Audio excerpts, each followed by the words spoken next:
Vítajte u môjho nového videa Legoland v Nemecku. Toto je jeden z Legolandov, v ktorom som bol, teda, aby som to upresnil, jediný.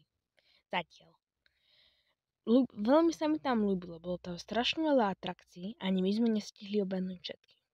A odporúčam viacej ako Disneyland. Ľúbilo sa mi tu viacej ako v Disneylande, aj keď neviem, či kvôli tomu, že som bol starší, alebo že v Disneylande to bolo také menej, ako som očakával. Ale ako som povedal, bol tam fakt veľmi veľa atrakcií a boli tam aj modely z Lega, väčšie ako vy.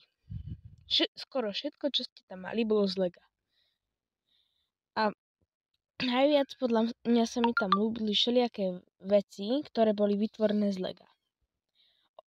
Akože ja nie som fanúšik Lega, ale odporúčam tým, ktorí sú, ale aj tým, ktorí nie sú. Podľa mňa je to treba vidieť. Aj Disneyland.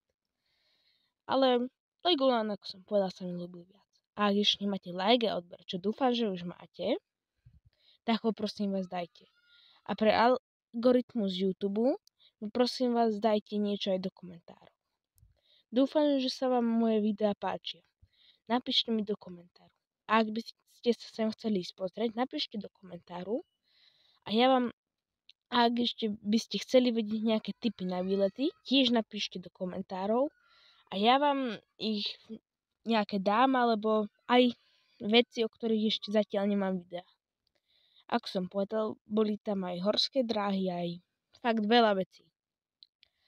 A sa mi zdá, že sa tam dá aj ubytovať, to už neviem presne. Toto je časť, kde to vyzeralo ako v Egypte.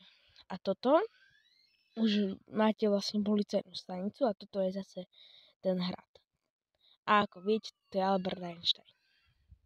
Tu nám máte už tie modely z Lega, ktoré som spomínal.